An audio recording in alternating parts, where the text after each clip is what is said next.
This is LBC from Global, leading Britain's conversation. The Nigel Farage Show.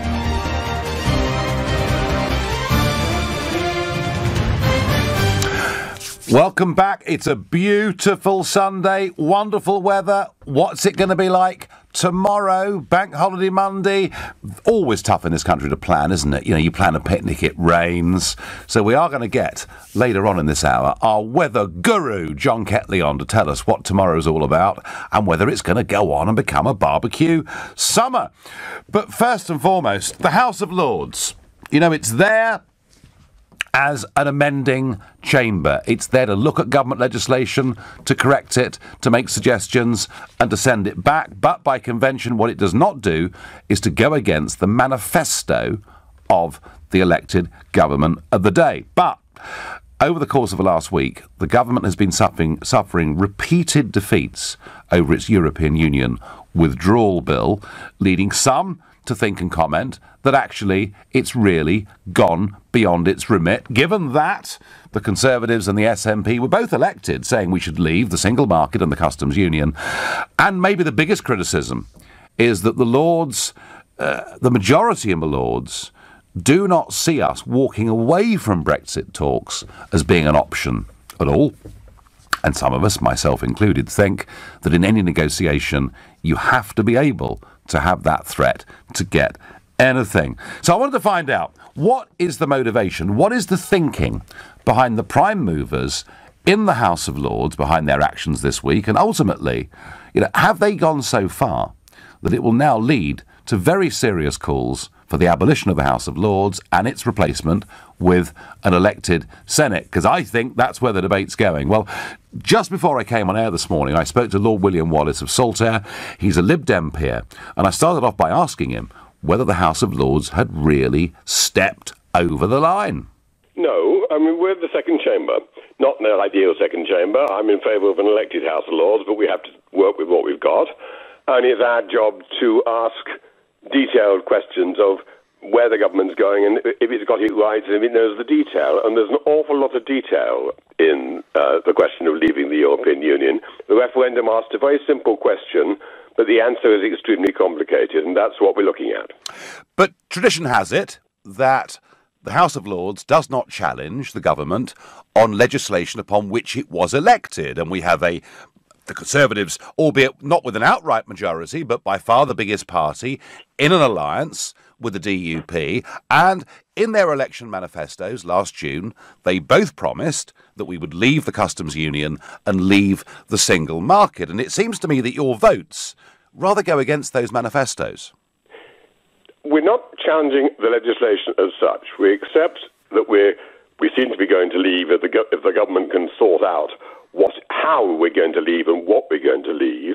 But as I'm sure you recognise, Nigel, the government has so far failed to agree what sort of future relationship with the European Union it has. It has these two ideas for some sort of customs arrangement, and it paid £700,000 to McKinsey's to invent one of them. They're both unworkable.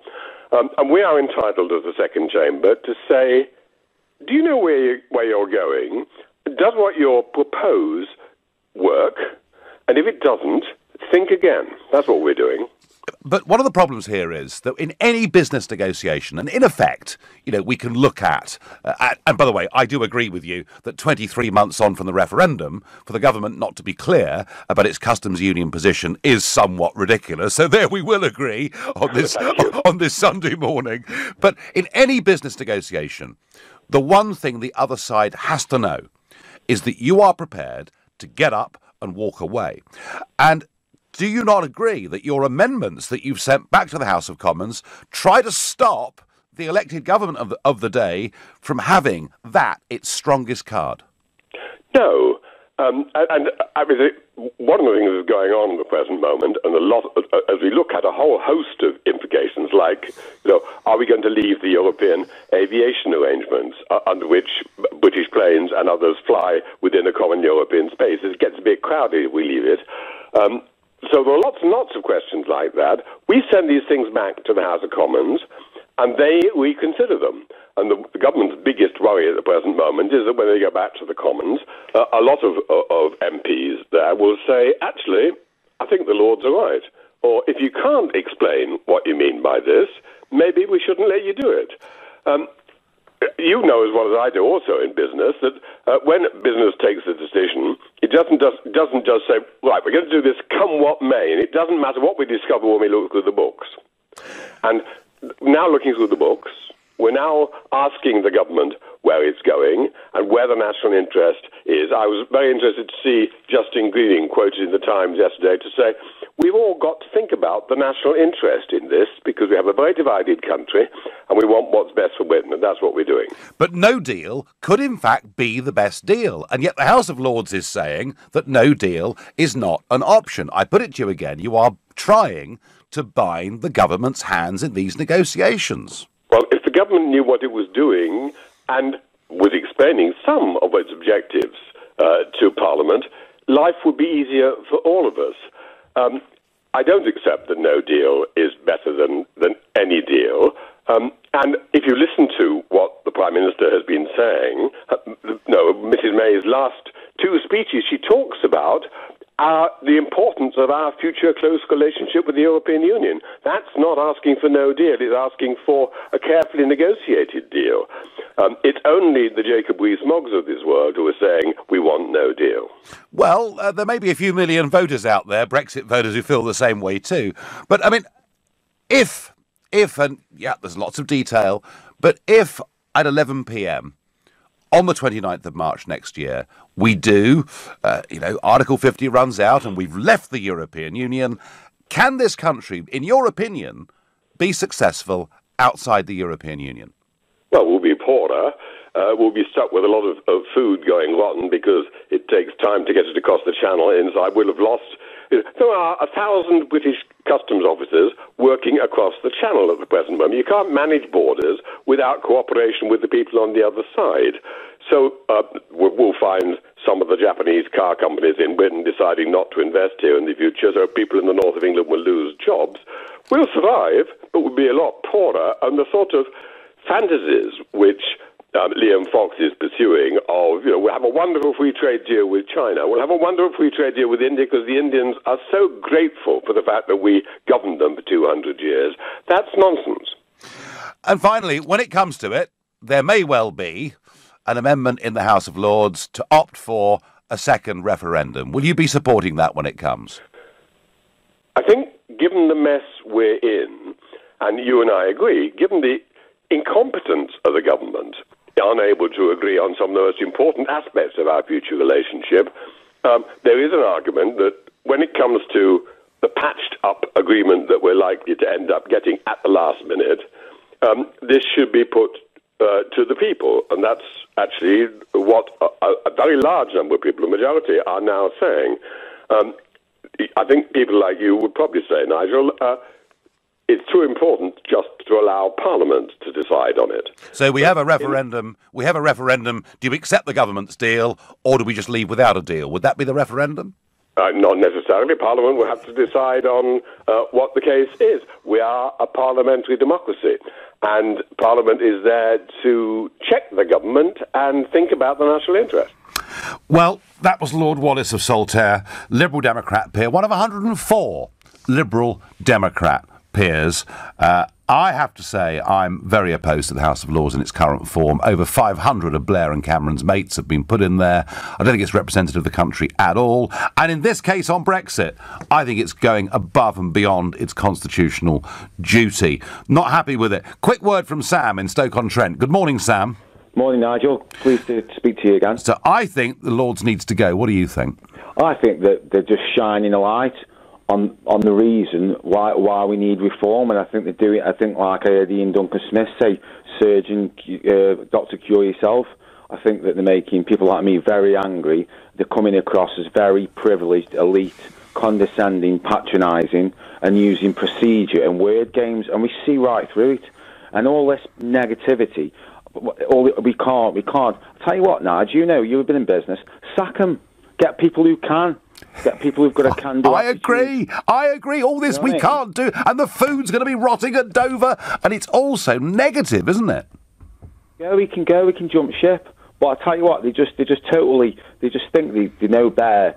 You know what I mean? They think it's the best thing since sliced bread, because they hopefully think they're going to, like you said, get a job, or I don't know what, but they're just absolutely detached from the public, and it makes me livid that they try and say they're doing it for the people. They're not doing it for the people. Do you know what, Sam? All of those things you've just said, I am going to put them to another member of the House of Lords. Lord Lamont of Lerwick, the former Conservative Chancellor of this country, is going to be on talking to us about the House of Lords in a minute. But for now, you're listening to the Sunday edition of the Nigel Farage Show, exclusively on LBC, and it's 11:15. Well, we've listened to Lord Wallace of Saltaire, one of the prime movers behind a series of defeats that the government has suffered to its European Union bill in the House of Lords, and I have to say, there's a fascinating response coming in, and joining me to listen to that response and give his own view is Lord Lamont of Lerwick, former Conservative Chancellor and member of the House of Lords. Good morning, Lord Lamont. Good morning, Nigel. How are you? I'm well. I have to say that on this question of the government receiving a series of defeats, it's kind of leading to a broader debate. We've listened to Lord Wallace of Saltaire.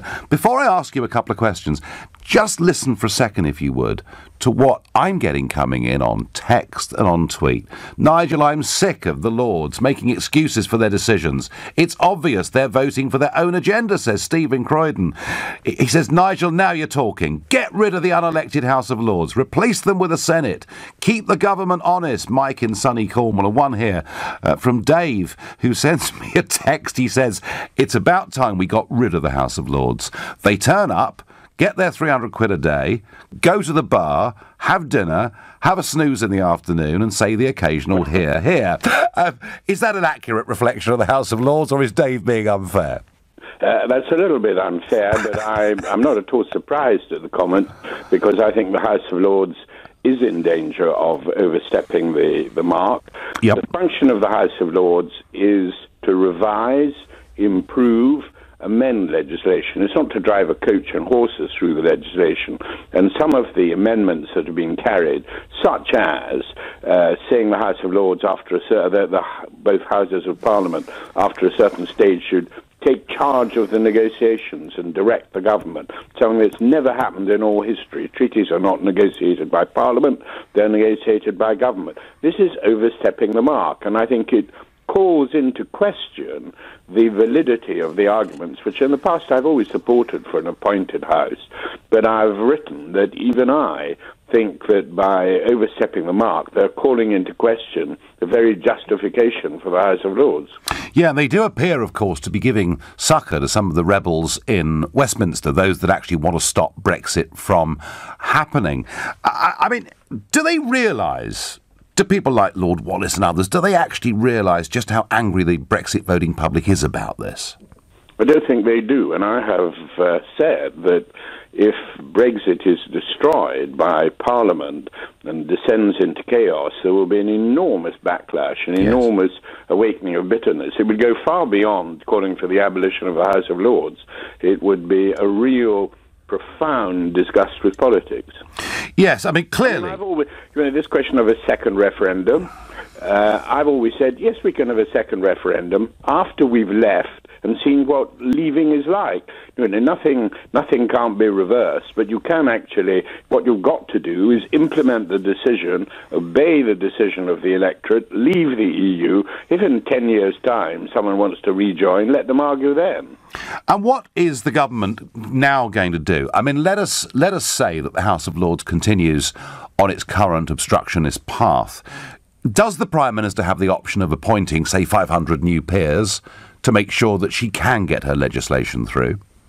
I think that would look pretty ridiculous, appointing 200 peers, let us say. What one has to hope is that among those who voted for the amendments, and there are some, and I know some, they will say we're entitled to, this would be the basis of Lord Wallace's argument, we're entitled to ask the House of Commons to think again. But we might do that once, we might do it twice, but we can't go on. In the end, we have to give way because the House is elected. Good sense would indicate that's what they ought to do. Yes, I mean, ultimately. And I think it's possible that will be the position of the Labour Party. The Labour Party is a bit split. I think the official position is not to obstruct, but they've got an awful lot of people who are very pro the EU, and they can't entirely control them.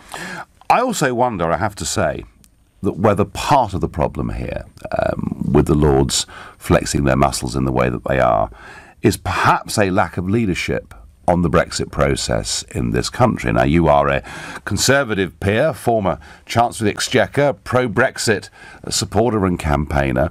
But, you know, we're now 23, I put it to you, we're 23 months on from a referendum in which it was absolutely clear to everybody that if we voted to leave, we were leaving the customs union, we were leaving the single market. Isn't it a lack of leadership that 23 months on we have a Brexit War Cabinet meeting this week at which they're still discussing what our approach to the customs union is?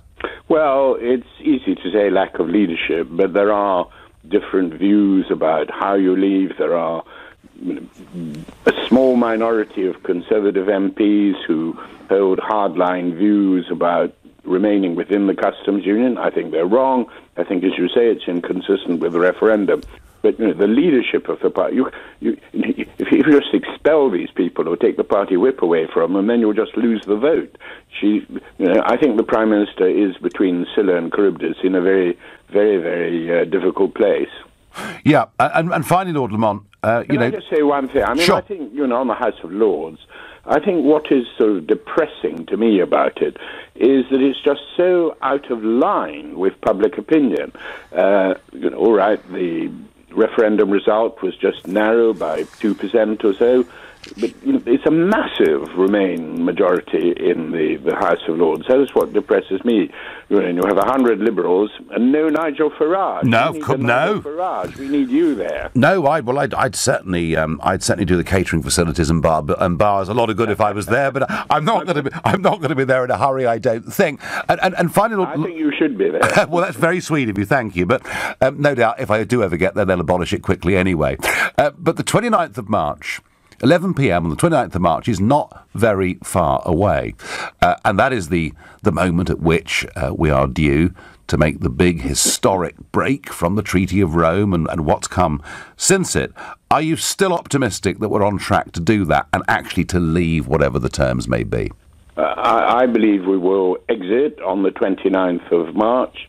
There will be some details still being negotiated in the so-called transitional, so-called implementation period, but we all know there's some further detail in that. But I believe it will happen. I think once this withdrawal bill is through Parliament, which I hope it will get through, I think the government will be in a stronger position then. And I think after exit day, I think the process will be irreversible. Lord Lamont, thank you very much indeed for coming on. Well, we've had two members of the House of Lords there, two very different points of view. The Liberal Democrat peer, Lord Wallace, believing that the House of Lords is right to be doing what it's doing to the government's Brexit legislation, and Lord Lamont there, making it pretty clear that unless the House of Lords is careful, calls for its abolition will grow. I think they've grown already, though.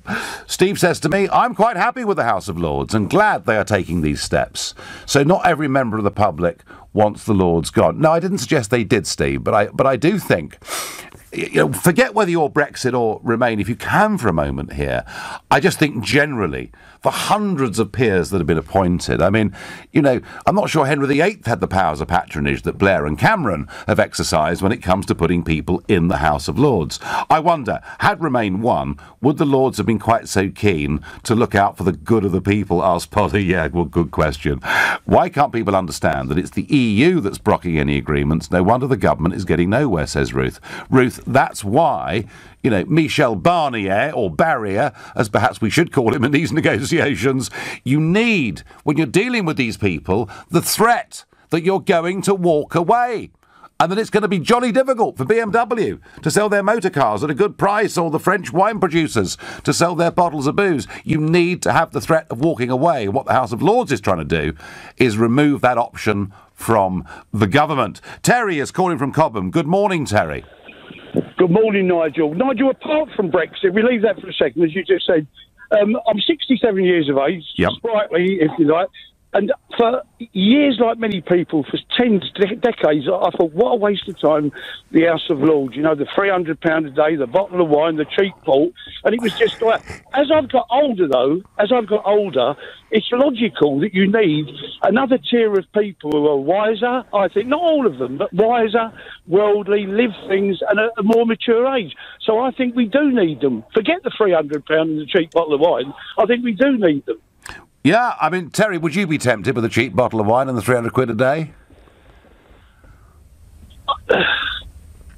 No. No, all right, fine. No. You had to think about that. I'd rather stay in Cobham with a better bottle of wine. But no, they're needed, though, Nigel, and I think they do play a part. You know, they don't all fall asleep. You know, they're very intelligent men and all that, and you just need people like that. You can't just abolish people like that. Terry, the idea that we have a revising chamber, absolutely, I do agree, in the bicameral system, I think it's absolutely right. The question is the way it's currently constituted the right way to do that? And I worry that it is now so reflective of the London career political class that it's not. People say to me, Terry, reform it. But, hey, Blair did reform it. We've had the major reform. And I'm beginning to think, Terry, that an elected Senate is the only way forward for this, though I do accept that could lose us some expertise in life. But couldn't you make that up in various committees anyway? Well, I mean, I don't completely know everything about it, but I think it's a very important thing. There must be useless people, like there are so many useless MPs in MPs is a joke, but there must be people. But there must be some lords who are very well. There are knowledgeable, clever, shrewd, and things. You know, and you need Nigel. We all need people like that. You know, we all need people like that. I tell you what, Terry, if they were to behave during this Brexit process as if they were wise people trying to be helpful, that may be a good thing. But they're behaving Terry, like obstructionists. Have a great Sunday, Terry. Thank you. And I get by text. So, the unelected body in London is doing the very, very best they can to stop us moving away from the unelected body in Brussels. That's a pretty fair point, isn't it, really? You're listening to the Sunday edition of the Nigel Farage Show, exclusively on LBC. It's now 11:30. Important though the role is of the House of Lords in the Brexit process, and one hell of a row going on, and many of you thinking, actually, their lordship's house, it's time they were now got rid of. I have a feeling that many of you at breakfast this morning were not discussing House of Lords reform. No, you were talking about the weather, weren't you? Because it has been astonishing. I had the day off yesterday. I was out in the English Channel. It was like the Mediterranean. I got back, as I said earlier, to the local supermarket to buy some charcoal. Virtually had to fight somebody off to get a bag of it. And we all love good weather. This May Day bank holiday that we're having tomorrow, this holiday first came in back in 1978, so this is the 40 years now that we've had this bank holiday weekend. I can always remember it being rainy and miserable and horrible and ghastly, but it appears it's going to be really rather good. So to put this in some sense of perspective, let's get weather guru John Ketley on the line. Good morning, John. Yes, good morning to you, Nigel. So, over the course of these 40 years, is this the best bank holiday weekend ever? Yeah, without a question. I've got to say, I've been looking back at the records. You've stolen my thunder. Oh, shouldn't say that, really, should I? well, that was the next question, actually, but go on. Yeah. Yes, you're quite right. It kicked in 1978, and for the first 20 years, it was absolute rubbish. It was often cold, it was often cloudy, and it was often raining. But since the turn of the century, really, things have improved considerably. The warmest I can find was 2008, when the temperature reached 23 degrees in London, for example. That was the highest. And again, 2013, 22 degrees in central London. So it's very rare to get above 20 degrees, and this year we're certainly going to break the record because we got the 23 degrees in many places yesterday, and it's going to be 25, 26 today, and probably a little bit more for tomorrow. Wow. So you're looking at 27, maybe even a 28 somewhere tomorrow afternoon. And this settled weather, I mean, you know, tomorrow people are making plans. They're going to be going out picnicking. Yeah. Do they need to take umbrellas with them, or can you guarantee them that it won't rain? Well, you know, I can virtually guarantee. It isn't the same everywhere. Guarantee. Yeah, virtually. It isn't the same absolutely everywhere, because anybody who's listening around the western and northern fringes of Scotland, there's A fair bit of cloud and cool weather there. There's some spots of rain about, little splashes of rain, and there's even some sea fog off the Cornish coast as well. Down at Bude I can see it's very difficult to see out into the water. So there are problems out on the western coast for this sea fog. But generally speaking, I think the cold weather that's coming back later in the week, or cooler weather I should say, and more unsettled conditions is going to hold off really for most of us until till Wednesday. But I think on Tuesday there will be some wetter weather coming in across Scotland and into the Irish Sea. Okay, and a few weeks ago you predicted not the beast from the east, but the mini beast from the east, and you know we heard it here first. And I asked you then, I'm going to ask you again, is it going to be a barbecue summer, John Ketley? Yes, you did ask me that, Nigel, and I'm sure at different parts of the summer there will be some barbecue weather. Can I give you a little hint? I've got my barbecue out today. I got the coals in early because I knew it was coming, obviously, as you would know. Of course. So it never catches me out, but I have been seen out in a barbecue in the rain, but just, isolated localised thunderstorms, that's what they are. But at the moment you can't say at all, as obviously summer's still a long way off, and for 3 or 4 months you cannot predict which is the best part of the summer. But as we said last time, I think Wimbledon fortnight into early July could be a good pinpoint. Terrific. John Ketley, have a great day. Thank you very much indeed. Well, there we are. It is the best ever bank holiday weather we've experienced in this country since this holiday came in 1978. So please, please enjoy it. Right, let's get back to the callers. Susan is calling from Callington in Cornwall. Have the House of Lords overstepped the mark here, Susan? Is it time we replace them with an elected House? Good morning, Nigel. Good morning. Not only do I think the House of Lords, as it is, should be ended, I think I'd like to see the Houses of Parliament, well, not the House of Parliament itself, move to the Midlands, so it's no longer London-centric. Well, there's an argument against that, Susan, which is this. You know, the European Parliament once a month goes to Strasbourg. Strasbourg, by the way, a beautiful city on the Rhine, a city with a very heavily Franco-German contested history, and it goes there for symbolic reasons, but there are no direct air flights there from many parts of Europe, and it's a nightmare. And I suspect that if you move the Houses of Parliament to Birmingham, you would find that members of Parliament from far-flung parts of the United Kingdom would find it a lot more difficult to get to Birmingham rather than London, where the greatest number can most quickly get to and from their constituencies. Oh, that's interesting, yeah. I think it's that part of it. My worry is not that the Commons is in London, it's not that the Second Chamber is in London, it's that most of the people in the Second Chamber, most of the people, Susan, in the House of Lords, live in London, work in London. I'm not sure many of them actually get beyond the M25. Well, absolutely. I agree with Lord Lamont. I think you should be there to redress the balance. Well, there are some that say I've already gone and upset and corrupted one parliament, and why not go and do it to another? But I don't, Susan. I am not. Given the appointment system in this country, I am not going to be in the House of Lords anytime soon. I don't really think I'd want to be, frankly. But Susan, if we have an elected second chamber, the trouble is to make sure that it still does a role of revision, rather than flexing its muscles to stop the government. That is the challenge, I think, of an elected second house. Perhaps it should come from the business sector more than anything. Well, at the moment, we have, of course, bishops in the House of Lords and all sorts of people from a huge... the idea was the Lords would be made up of people from all different walks of life, sports people, business people, charities sector, trade unions, etc. But I'm afraid that under Cameron and under Blair, it's all become a little bit too samey. And on the Brexit point, do you think there is actually a plot amongst people in the House of Lords to stop Brexit, Susan? Yeah, I certainly do. Of course there is, yeah. And does that make you angry? Furious. Furious. I think I'd like to see UKIP run with the idea of ending the House of Lords, because it would be so popular. I think you may be right. I really do. Susan, I thank you very much indeed. Tina on Facebook says, the referendum has exposed our political elite and where their loyalties lie. Unfortunately, it is not with the British institution that they represent. Shameful. Nick is calling from Solihull. Good morning, Nick. Hello, Nigel. It's great to speak to you. But my opinion, first of all, is that It's the cosy cabal of Remainers in the House of Lords. These people are unelected. They're not elected people. The Prime Minister, when they finish the term, she appoints certain people in the cabinet or outside of the cabinet to the House of Lords, which basically it's a department of washed-up politicians, basically, on a nice little cosy £300 a day. And some of the reasons why the people in the House of Lords are trying to block Brexit.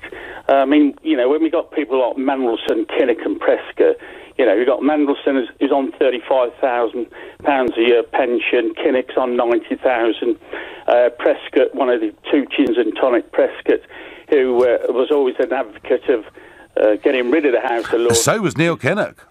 Oh, Kinnock was one of the worst. Well, I mean, his family are all linked to the EC, aren't they, with all nice little pensions. And bearing in mind as well, there are lots of lords who are actually have pensions from the EU. So, one of the conditions. And they never declare it, Nick. No, they don't. They never, when they get up to speak on the European Union subject, they never declare that interest. Nick, you're clearly done with the House of Lords. The question is, how do we replace it with an elected body and still keep it as a revising chamber rather than one that's going to start to challenge the supremacy of the House of Commons? Well, as you say, they should be elected.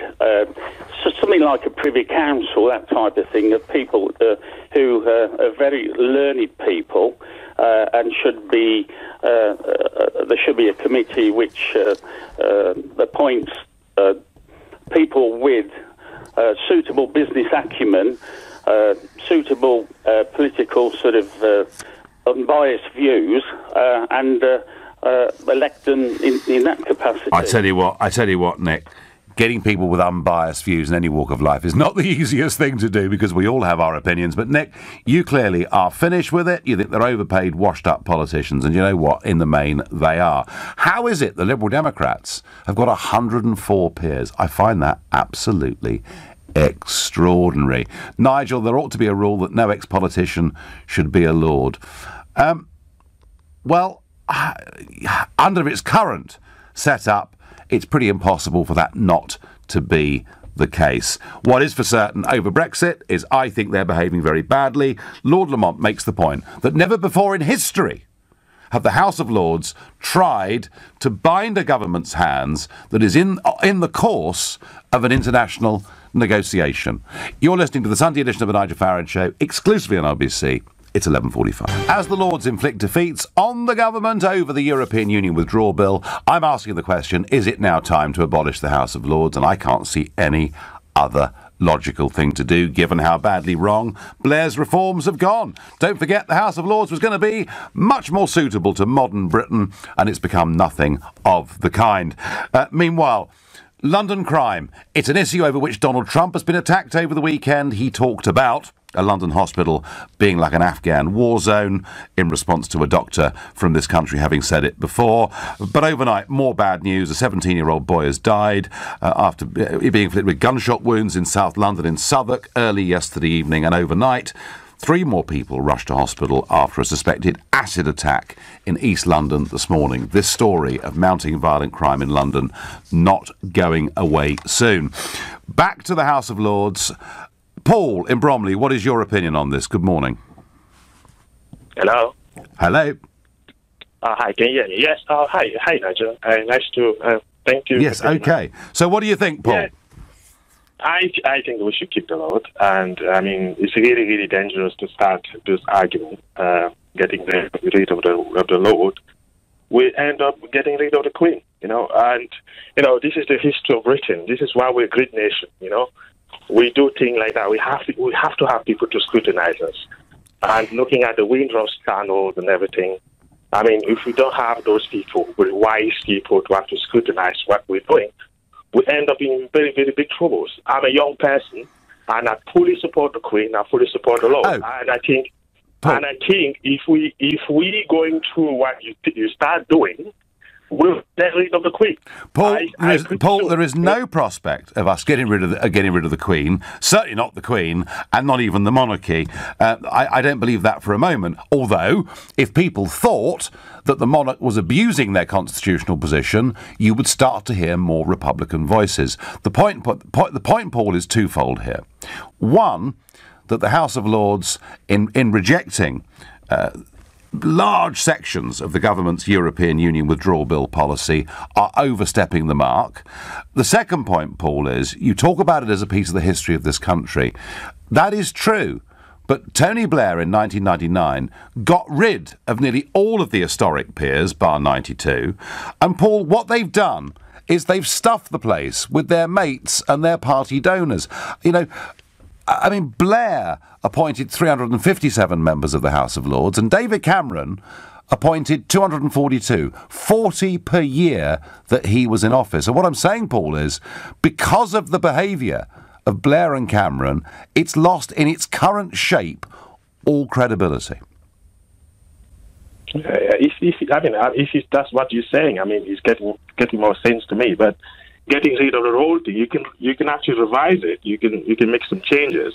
But I don't think, it's a wise idea to try to get rid of it. It's just wrong. Well, what I would do, that's Paul. my point of view. Okay, what I would do, Paul. Okay, just hear me through. I'm not for one moment suggesting that we get rid of a revising chamber. I can see the benefit in that. Okay, that's good. Yeah. And I wouldn't get rid of the building or the history or the role. I just think perhaps it needs to become a Senate, which perhaps would be more reflective of 21st century Britain. Okay, I mean, the way we need to have some sort of scrutinizing. Absolutely. No, Paul, absolutely. I agree with you. I agree with it. Yeah, no. I heard about people talking and become like we have to get rid of it. This is really wrong. Okay. No, that's clarified the argument for everybody. Paul from Bromley, thank you very much indeed. Many people in the Lords, I'm told, have years of experience in politics. They're okay, says Jackie from Watford. Well, that would be fine. Be nice if they had different points of view. It seems they've all got the same view on Brexit. At least many of them have. How many Lords receive subsidies from the European Union to maintain their huge estates when some people struggle in this country? Ed. Well, Ed, of course, that's, you can go back to the Corn Laws debate of the 1840s and find that very often in this country, the great divide when it comes to change are the landowning classes against the small business and entrepreneurial classes. And Brexit in many ways reflects that great tradition. But you're quite right. Many, many people in the House of Lords who will be receiving EU subsidies, though to be fair, there would have been even more of them before the 1999 reform. Let's go to Anne in Boston in Lincolnshire. Good morning, Anne. Good morning, Nigel. I'd just like to say about the House of Lords, there was a year or so ago, they had a great big meeting in there, and I was horrified to find they all rebelled over something or other, I can't remember, but I was horrified to find there was about 800 to 900 of them. Oh, yes. And I couldn't believe it, so I wrote to the Prime Minister and told her that we should have no more than 60. And 60? They should be made up of whoever, wants to vote for them. And it should be £50 a day. And that's sufficient for their expenses. So they can be there to legislate or read over the legislation. I don't think 50 quid a day works, Anne. I mean, you might live in Swindon, for argument's sake, and be commuting into the House of Lords 2 or 3 days a week. So I'm not sure 50 quid a day works. But your general point... They don't have to attend, do they? They don't have to go. No, so but only those that really want to be there will be there for £50 a day, and therefore we'll have only about 60 of them. And after all, they're all rich. They don't need the money anyway. A lot of them are rich, Anne. I'm sure there are some Labour, Tory, crossbench peers listening to this who aren't rich at all. So it's a bit of everything. But no, the general point. So Anne, you think by removing financial incentives, that will reduce the number that turn up. But would you find it more attractive, Anne, to think of having a Senate where maybe you elected people and they serve just one 15-year term? I don't really understand the word Senate, so I'll just say that... Well, elected House. elected House, definitely, but say 60 of them or 100, whatever. Yeah, well, I would say about 100 would probably be about the right number if we... £50 a day, as I say, anybody that objected to that just doesn't need to go there. No. OK, Anne, thank you. And one of the problems, of course, with this is that if you do elect people to the House of Lords, stroke Senate, or call it what you will then have to start paying them salaries. These peers are not paid salaries. They are paid a daily turn-up allowance. Now, clearly some people have abused that. You know, turn up, sign on, disappear. That has been happening on quite a large scale. And it is true that the bars and restaurants do, you know, sell food and drink at extremely good prices. I've been for lunch there many times. And it's actually, I mean, it is like a club. It's really like a sort of club just full of old folks, you know, and that's what it is. And I guess if you're a member of it, and you haven't got to travel a huge distance to come to it, it's a very lovely club to be a member of. But is it representative of society? Is it fit for purpose in 21st century Britain? And I say it's not, even before their attempt to collude with many to stop Brexit from happening. So I do feel quite strongly about it. Peter is calling from Wimbledon. Good morning, Peter. Good morning, Nigel. Nigel, I suppose you wouldn't be talking about this if you had some of your donors and mates in the House of Lords. The reason, because you never were elected to be a member of Parliament, probably that's one of the reasons why you haven't got anyone in there. And one of the other reasons were, to be honest... Well, no, Peter. I mean, Peter, I have, of course, pointed out that it's gross that there are 104 Liberal Democrat peers and not one UKIP peer. I mean, there are 3 that sit there as UKIP who came from the Conservatives, but not one ever been appointed to UKIP, despite it being, you know, beating the Liberal Democrats in several elections. But hey, this is not about UKIP. It's certainly not about me. It is about whether, because of the powers of patronage, a place that has been filled up with 500 of Blair and Cameron's mates is fit for purpose. Well, Nigel, I mean, just honestly, put your hand on heart and tell us, are you going to give up your European Union pension? And are you going to give back the money the way you're not attending Fisherman Committee? You've been such a... Oh, no, Peter. Had I attended, I'd have been paid to attend. Because I didn't attend, I wasn't paid, all right? So get that very clear. I saved the taxpayers' money. And had that committee had legislative power, I'd have gone to it. When I found out it was a waste of time, I didn't bother. Peter, you know, why is it of the 22,000 people, right, 22,000 people who are entitled to EU pensions of varying degrees, the only one you bothered about is mine? Well, because you're the one just talking about this, about other people in the House of Lords receiving EU pension, and you forget to mention yourself. You know, if you're the ones who advocate so strongly against unelected people in the EU and so on, like as you say, because you see, Nigel, the problem is you are a liar and a con man, and a lot of people fell for it. Well, I tell you what, if I'm a con man, Peter, I'm a bloody good one, aren't I? Would you like me to explain to you why? You do, go on. Never once I've heard you, before the referendum, talking about real issues, you know. The referendum was a black and white issue. So you've never, Peter, you've never heard me talk about grammar schools, no? No, I've heard you talking about Syrian refugees that have absolutely nothing to do with the membership of the EU. You stood about that shameful poster, yeah, saying we are... Well, you're quite right, Peter. Peter, you're quite right. I was the first politician in Britain to suggest that we should take some Syrian refugees at a time when everybody else ran away from the issue, and I have particularly said that for Christians in Syria and other parts of the Middle East, life has become increasingly bleak, and I think we should have taken some Syrian Christian refugees, but hey, no one listened. Peter, have a lovely Sunday too. You've been listening to the Nigel Farage Show here on LBC. I'm back tomorrow night at 7. At 3 this afternoon, it's Andrew Castle, but up next, it's Majid Nawaz. Thanks, Nigel.